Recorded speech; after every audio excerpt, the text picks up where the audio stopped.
بسم اللہ الرحمن الرحیم احمد و صلی علی رسول کریم. السلام علیکم ورحمۃ اللہ وبرکاتہ. اللہ تعالیٰ کا شکر احسان کہ اللہ تعالیٰ نے عیسائیوں کے وابستگان ممبران کے بیچ ورچولی ہی صحیح آنے کا اللہ نے موقع دیا. ایک اہم ذمہ داری آپ اس وقت انجام دینے جا رہے ہیں. اس سلسلے میں اللہ تعالیٰ کی نصیحت بھی یاد رکھنے کی ضرورت ہے. لیکن اس سے پہلے میں اللہ سے دعا کرتا ہوں کہ اللہ تعالیٰ آپ کو ان تؤدوا الامانات الی اہلھا کہ امانتیں اہل امانت کے سپرد کرو، اس نصیحت پر عمل کرنے کی توفیق عطا فرمائے. اور اس سے بڑھ کر میں بھی اس موقع پر دعا گو ہوں کہ اللہ تعالیٰ مجھے دستور کی دفعہ 9 کو بہتر طریقے سے آپ تک پہنچانے کی اللہ تعالیٰ مجھے توفیق بھی بخشے، اور شرح صدر کے ساتھ زبان کی صفائی کے ساتھ آپ تک یہ بات کو پہنچانے میں اللہ تعالیٰ میری بھی مدد فرمائے. دوستو، ہر میقات کے اختتام پر آپ اپنے نمائندوں کا انتخاب کرتے ہیں، مشاورتی کونسل کا انتخاب کرتے ہیں، اور اس سے قبل آپ الیکٹرل کالج کے ممبران کو بھی منتخب کرتے ہیں. تو سوال یہ پیدا ہوتا ہے کہ وہ کون سی چیزیں ہیں، وہ اوصاف ہیں یا کرائٹیریا ہے جس کی بنیاد پر آپ اپنے ریاست کے تمام ممبران میں سے الیکٹرل کالج یا اپنے دیے گئے لسٹ کے حساب سے، ڈسٹرکٹ یا ریجن کے حساب سے آپ اپنے نمائندوں کا انتخاب کریں. آئیے اس سلسلے میں دستور کی دفعہ 9 کے تحت جو اوصاف آتے ہیں وہ بہت ہی اہم ہیں، اور انہی کے پیش نظر آپ اپنے نمائندوں کا انتخاب کریں گے.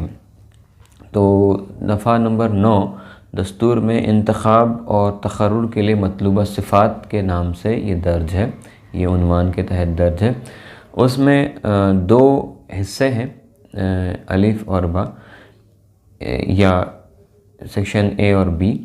تو اس میں پہلا جو حصہ ہے وہ تنظیم کے ذمہ داران کے لیے ہے یا پھر صدر وغیرہ کے لیے ہے، اور دوسرا جو حصہ ہے وہ مشاورتی کونسل کے ممبر یا پھر انتخابی مقاصد کے لیے نمائندوں کے انتخاب کے سلسلے میں. تو آئیے اب اس میں ہم دیکھتے ہیں کہ کیا اوصاف ہیں. نمبر 1 کہ دونوں میں کامن چیز ہے وہ یہ کہ جو بھی شخص کا آپ انتخاب کر رہے ہیں، یا تو مشاورتی کونسل یا پھر عہدیدار کے لیے، تو اس میں پہلی جو چیز ہے میں آپ کے سامنے رکھوں گا کہ وہ شخص تنظیم کا ممبر ہو لیکن کسی عہدے کا خواہش مند ہرگز نہ ہو. اسلامی تحریک میں کسی بھی عہدے کا خواہش مند ہونا یہ غیر مطلوب ہے، بلکہ ناپسندیدہ ہے، اس وجہ سے بھی کہ یہاں تنظیموں میں، تحریک میں، خلافت میں عہدے یا مناصب یا پوزیشنز یہ ایسی چیز ہیں جو بہت ہی ذمہ داری کے ہوتے ہیں، جس کو آدمی خود طلب کر کے، خواہش کر کے اپنے آپ کو آزمائش میں ڈالنا اور ہلاکت کی طرف لے جانے کے مماثل ہے.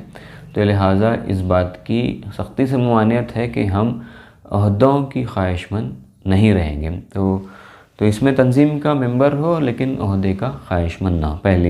پہلی جو لائن وہاں ملتی ہے. دوسری جو لائن ہے وہ اس میں اوصاف ہیں، جس کو ایک ایک کر کے میں آپ کے سامنے رکھوں گا. جملہ 6 اوصاف ہیں. نمبر 1 دینی معلومات، نمبر 2 تقوی، نمبر 3 معاملہ فہمی، اور نمبر 4 تدبر و ثابت رائے، نمبر 5 دستور کی پابندی، نمبر 6 راہ خدا میں استقامت.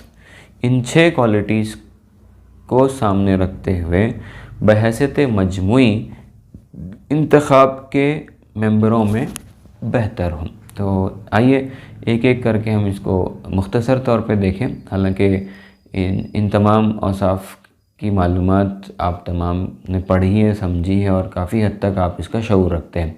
بطور یاد دلا دوں کہ نمبر 1 جو صفت آپ کو دیکھنے چاہیے وہ تقوی ہے. تقوی دراصل دل کی وہ کیفیت ہے جس میں آدمی، انسان ہمیشہ خدا کی رضا اور ناراضگی کا خیال رکھتے ہوئے اپنی سوچ، اپنے افعال کو انجام دیتا ہے۔ یہ تقوی دل میں پایا جاتا ہے، التقویٰ ہاؤنا، اور یہ تقویٰ دراصل احتیاط کی روش ہوتی ہے۔ یہ کوئی ظاہری طور پر دکھنے والی چیز نہیں ہوتی ہے، البتہ اس کے مینیفیسٹیشنز اور مظاہر ہوتے ہیں جس کو دیکھ کر ہم سمجھ سکتے ہیں کہ وہ تقویٰ کا کیا معیار رکھتے ہیں۔ تو تقویٰ دل کی کیفیت ہے، اور تقوی کو ہم کسی ظاہری چال ڈھال یا ظاہری حلیے کی بنیاد پر ہم اس کو نہیں سمجھ سکتے، بلکہ اس کے کچھ مظاہر ہو گئے، مثلاً یہ کہ آدمی ہمیشہ خدا کا خیال رکھے، یا پھر ان چیزوں سے بھی اجتناب کرے جو حالانکہ تو جائز تو ہیں لیکن اس میں اشتباہ ہوتا ہے، مشتبہ ہوتے ہیں، تو وہ تقویٰ کی کیفیت ہوتی ہے۔ اور اس کی تلقین بار بار قرآن مجید میں ہمیں ملتی ہے، یا ایھا الذین آمنوا اتقوا اللہ، کہ ایمان والو اللہ سے ڈرو، تقویٰ اختیار کرو، خدا کا خیال کرو، خیال کرنا بھی تقویٰ ہے۔ دوسری جو صفت ہونی چاہیے وہ یہ ہے کہ دوسری جو صفت ہے دینی معلومات ہیں، معاف کیجیے گا، پہلے نمبر پہ آپ دینی معلومات ہیں، تو اس میں دینی معلومات میں قرآن و سنت کا علم اور مختلف مفکرین، محدثین، ائمہ اور دور حاضر کے اور اسلاف میں یہ تمام جو بھی علوم یا جو بھی افکار اور رائے ہیں، ان تمام کا وہ علم رکھتا ہو۔ تیسری چیز یہ ہے کہ اس میں معاملہ فہمی ہے۔ تو معاملہ فہمی سے مراد یہ ہے کہ آدمی افیئر کو سمجھ سکے، کوئی ایشو اس کے سامنے آ جاتا ہے تو اس کی تہہ تک پہنچ سکے۔ یوسف علیہ السلام کے بارے میں آتا ہے کہ تعویل الاحادیث کی بات ہے کہ لوگوں کی باتوں کی گہرائی تک پہنچنا، معاملے کو سمجھنا۔ حضرت سلیمان اور داؤد علیہ السلام کے وہ قصہ آپ کو یاد ہے کہ جو ایک فیصلہ وہاں دربار میں ججمنٹ ہو جاتا ہے، لیکن اس سے بہتر فیصلہ بھی دیا جاتا ہے۔ تو معاملے کو سمجھنا، معاملہ فہمی۔ تنظیم کے بھی بہت سارے فیصلے ہوتے ہیں جس میں مشورے طلب کیے جاتے ہیں، اور مشورے دینے کے لیے اس شخص کے پاس بہترین معاملہ فہمی ہو۔ کسی بھی ایشوز پر، پولیٹیکل، سوشل، اکنامیکل یا پھر انٹرنل یا ایکسٹرنل ایشوز پر وہ معاملہ فہم ہو۔ نمبر 4 یہ ہے کہ تدبر و اصابت رائے۔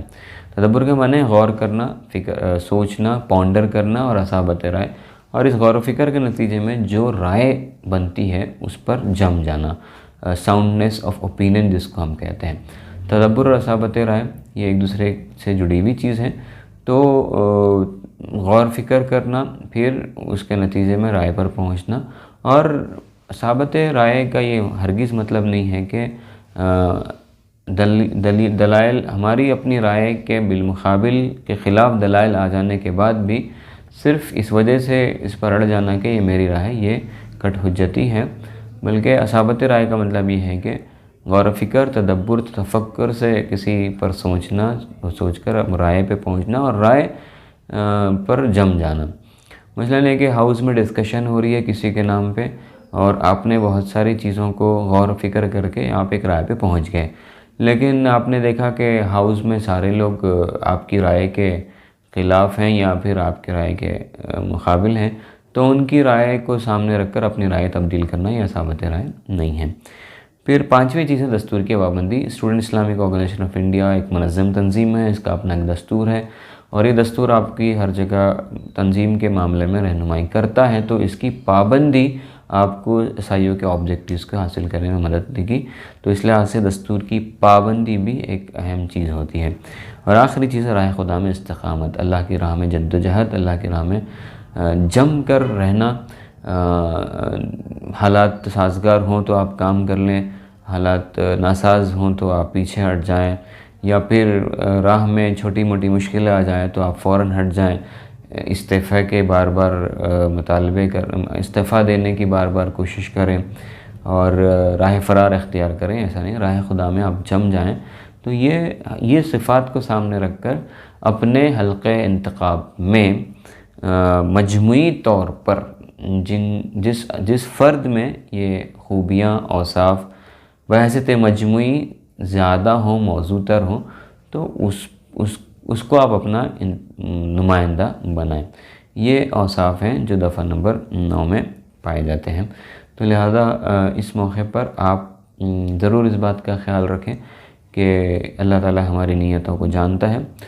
انتخاب کے سلسلے میں رشتہ داری، عصبیت، دوستی، دشمنی یہ ہرگز آپ کے دماغ میں نہ آئے۔ آپ بالکل کھلے دل سے، کھلے دماغ سے، پورے شرح صدر کے ساتھ اپنے اس انتخاب کے معاملے میں رائے دیں۔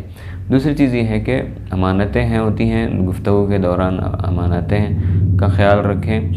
کلکم رائی و کلکم مسئولہ، لہٰذا آپ ان پر غور کریں۔ اللہ سے دعا ہے کہ اللہ تعالیٰ مجھے اور آپ کو تنظیم تحریک کا ایک مضبوط حصہ بنائے اور اس کے ذریعے سے ہمیں دنیا آخرت کی نجات عطا فرمائے۔ جزاکم اللہ خیر، وآخر دعوانا